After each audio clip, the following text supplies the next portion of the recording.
Really quickly, what is CalAdapt? We are a web application that really allows us to showcase all of this great climate science work that's been done in the state of California. So we don't do the climate modeling ourselves. We make it visibly accessible in a visually appealing method for other people to use and for scientists, for the public to look at and understand more about climate science, and also for local planning agencies to really use as a resource for climate adaptation planning.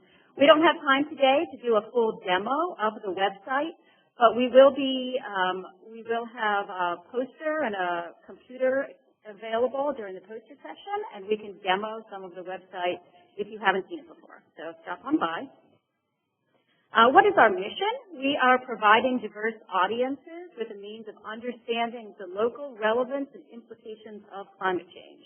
And again, we're showcasing the really innovative climate change research that's been produced by the scientific community here in California.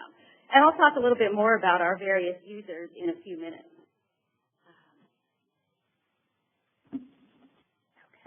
We have a lot of data that's available on the website. A lot of this has come from Scripps, as well as UC Merced and other locations. I'm not going to go over each of these data layers, but if you see on the right, we have monthly layers from 1950 to 2099 for all of these different variables. All the variables listed on the right are ones that you can download from our website, and the ones that are bolded are variables that we actually have some sort of data visualization tool that shows you more about that variable. So, it's a lot of data. That's what I'm trying to get across with this slide. So we have for each of those variables, we have 150 years. We have 12 months. We have 4 different climate models currently and 2 emission scenarios. So that's over 230,000 data layers that are accessible through this website. Most of these data layers, again, are from Scripps. And what we currently have on the site is the older version, and we are currently moving to adding in some of this LOCA downscale data. So this is something that Shruti will be talking a little bit more about in a few minutes, but we are adding this newer, higher resolution climate data onto the website. So just a little bit, if you haven't looked at CalAdapt lately, just as a reminder of what tools we do have available on the site. We have interactive maps and charts for temperature, snowpack, for sea level rise data, and for wildfires, as well as other tools. So just really quickly, I'm going to go through a few of the tools that we do have available in case you haven't seen it lately. For example, this is a temperature change tool. So we're looking at the projected differences in temperature from baseline time from 1961 to 90 to end of century. And this is a really great visualization for people who maybe aren't really familiar with climate science and don't really recognize that climate change is expected to vary across space, so it's not going to affect every area the same way. All of our maps are interactive, so you can zoom in and out to an area of interest. You can click around on the map and find something you're interested in. You can create these interactive charts. On this example, we're looking, on this chart we can see both the high emission scenario and the low emission scenario so people can start to understand what those differences might be. We can also select what month we want to look at. So in this example, we're looking at July, and then we can also look at a November example. This is for for the high temperature. So you can really see how things will change geographically and during the time of the year. So this is a great tool for people who maybe are a little less familiar with what climate change projections show and how it's going to vary across the state. Another really interesting tool that we have is looking at snowpack. So this is showing us the predictions of snowpack we're zoomed into an area in Placer County, so we can scroll through time. This is a 1950 April snowpack. This is 2050, and this is 2090. So it's a really great way to show how large some of these changes might be. In this example, okay. I don't think I can do anything about that. Great, thank you. So what we're looking at right now is the high emission scenario. So once again, the user can go in, they can zoom into the map, go to any area of interest, and select what month you want to look at, and also whether you want to look at a high emission scenario or a lower emission scenario. Another tool that we have is the extreme heat tool. This is something that's been pretty interesting to look at. So for this, we can create a threshold of what is a normal number of days of extreme heat per year, and then we can look at the model projections as to how many extreme heat days we'll have going into the future. And again, you can change this for different locations. And we also have a tool on there that's looking at the number of warm nights. The models have been predicting that we're going to see not only an increase in extreme temperature days, but a lot of that increase is also going to be showing up as warmer nights. And this has a real impact on human health as well as some other factors. So those are some of the tools that we've been looking at. I want to just focus a little bit more on some of our users. So we really have tried to make CalAdapt a tool that's really useful for a wide range of people. So it's been really helpful for the general public who maybe don't have a lot of information about climate change to be able to look at these really great visualizations and understand what the climate projections are for their own area of interest. But we're also very helpful for local planners and technicians. You can use all of these maps and charts in reports, for example, for your own adaptation planning.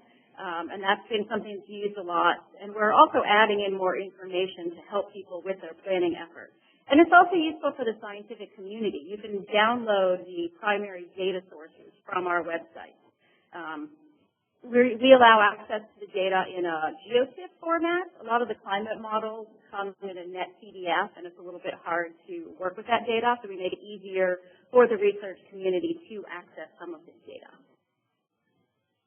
All right. We've been visited by a lot of people, over 50 states since our release in June of 2011. We've had users from over 50 states, over 170 countries, more than 68,000 unique visitors. So we're really happy to see that the site is well used. One of the things that we've done in 2014 that's been really helpful for us as we focus on what sort of changes and improvements to make to CalAdapt is a user study that was conducted by Melissa Dees, who was working as an intern at the Energy Commission. And she interviewed many people around the state who were working in adaptation planning, a lot of state and local officials, consultants, academics, about how they were using CalAdapt and what they would like to see within CalAdapt. One thing that we learned from this is that the video tour, which is on the front page of the site, is really useful. People really like that feature. If you haven't looked at that recently, you might want to take a look today and see what you can learn from that. People are happy to see that there's a lot more information within CalAdapt than they really understood at first, so they found that very useful. People were really happy with the amount of climate data that is available on CalAdapt. People were, again, surprised that we were able to have so much data on there that they could download and access for their own uses. So a lot of other states would like to have this type of information available. Just really quickly, some other things that came out of that user survey is that this data and CalAdapt, the website, really is being used in a lot of adaptation planning, which we're really happy to see. So it's great that people are using the data. This is Santa Cruz Climate Adaptation Plan looking at changing temperatures from CalAdapt. The Sustainability Action Plan for Lake Tahoe used some graphs from CalAdapt looking at snowpack. Monterey County Hazard Mitigation Plan, looking at precipitation that they got from CalAdapt. So it has been a really great tool for people, and we're happy to see that. Of course, with this user survey, we did learn, there's a lot of things that people would like to see included and improved in CalAdapt as well. So we got a lot of great information about how users would like to have more help leveraging existing resources. And also, users really wanted more guidance on how to use some of these complicated climate data layers. Which model do you use? Which scenario? So what we've been working on lately in CalAdapt is really incorporating a lot of those user comments and user feedback to improve the site and make it better for users. One thing that we've added is the State of California's Climate Change Research Catalog. This is a new addition. And this includes some information about many of the research projects that have been funded by the state of California for climate studies. So users can come in here, you can look at particular subject categories. So you could look up impact and adaptation studies, for example, and find all of the research projects that have been conducted by the state of California for that topic. You can also type in an area of interest and find all the research projects that have been conducted for that theme. Another thing we're really excited about is the CalAdapt newsletter. Our first edition of the newsletter just went out in the beginning of the month. So this is a really great resource for people who are, again, doing planning and adaptation. There's information on here about what's new in CalAdapt. There's information on upcoming events and funding opportunities, as well as adaptation resources, case studies. So all the new information that's coming out will be present in this newsletter. You can add in user stories. We'd love to hear from people who are using CalAdapt. So we'd be happy to have you send us information. So if you go to our website on the go to caladapt.org and click on the community page, which is shown here on the left, you can subscribe to the newsletter. So I hope some of you here today will subscribe to the newsletter and see what comes out. We also have added in some really great information for guidance on how to interpret these climate projections. So thanks to Catherine Wright Davis, a UCLA Center for Climate Change Solutions for this. She was helpful in writing this text about how to better use some of this climate data. So this is something that we found, especially our local planners and local agencies really needed help in understanding which of these climate models is best to use, what are climate projections, what aren't they, how are they produced, and how to understand some of the uncertainty in climate projections. So this is something that you can find on our website. And some other things that we've been adding in are additional data layers. One of the things that's hard for us is to, there's so much new climate change science that's being produced all the time, and we need to keep updating the site to make the latest data available. So something that we've added in on our sea level rise tool is more sophisticated sea level rise data from the Cosmos model. This is a USGS model. Our data layers were generated by Our Coast, Our Future. And I do want to mention that the Our Coast, Our Future website has a lot of information about sea level rise and has additional ways of viewing this data beyond what we have here. But this is something that we've added in recently. Okay, great. And with that, I would like to introduce Shruti, who is going to be talking about some of the new stuff that we're working on this fall. We're excited to announce the release of our public CalAdapt API, which we'll be releasing later this fall.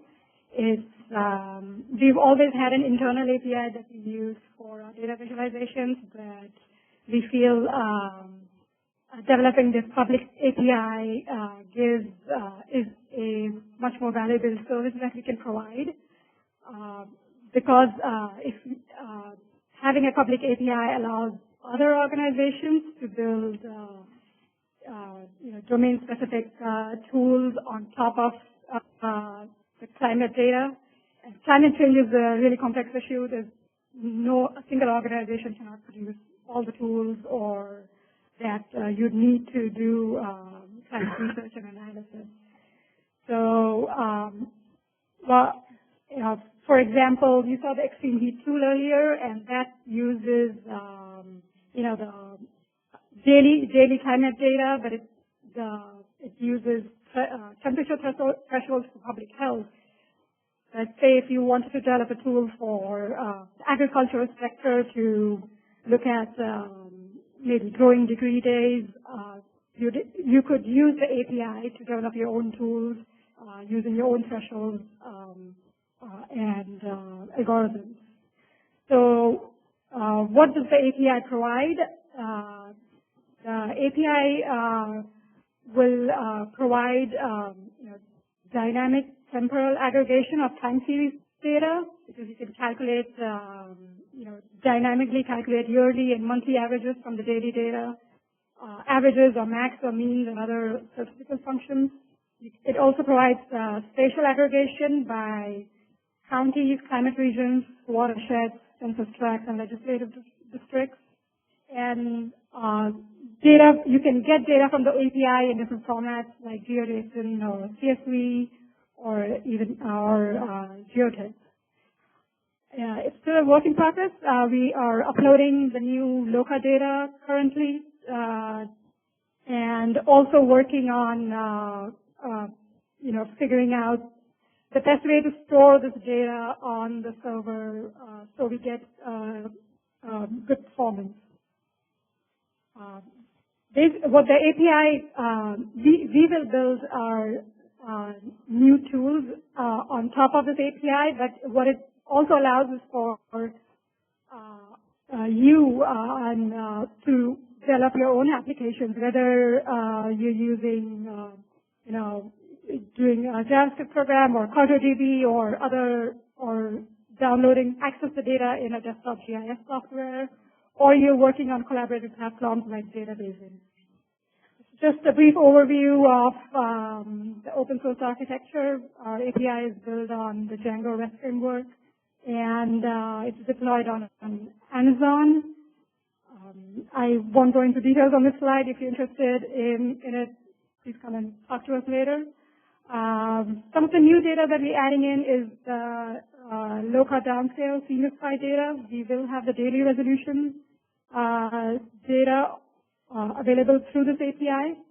We're also adding in historical temperature and precipitation data and high resolution sea level rise data from for the Sacramento, San Joaquin River Delta. And I think you'll hear about more about this data set tomorrow from John Radke of UC Berkeley. Moving to a CalAdapt, moving to an API in the backend provides a great opportunity to update our tools and provide incorporate user feedback. So I'd like to give you a really brief demo of our new tool that we're building, and if you could hit the play button on the slide. Basically, what it's the annual averages of the yearly data, and you can see the context of the data that you see on the chart, which is the scenario, the variable, the time scale, and the location. Basically, you can click on a map, and it will download the data from the API for this particular context of scenario, variable, and location. You can dig in deeper on the graphic to look at that individual temperatures. You can change the scenario to see how the data changes. You could also look at different climate variables. Basically, the data, the gray area in the background is the averages from all the models. The dark gray is line that you see is historic. And currently, we're showing about data from 3 of the LOCA downscaled models, and we'll eventually have more. And moving to new web standards and using new data visualization libraries gives us opportunities to add in interpretations for the charts and the maps. So we'll have this up if you want to explore the data some more. We'll have it up for demo during the poster session, or you can talk to us during any of the breaks, and I'd be happy to show you. So that's what we have, and thank you.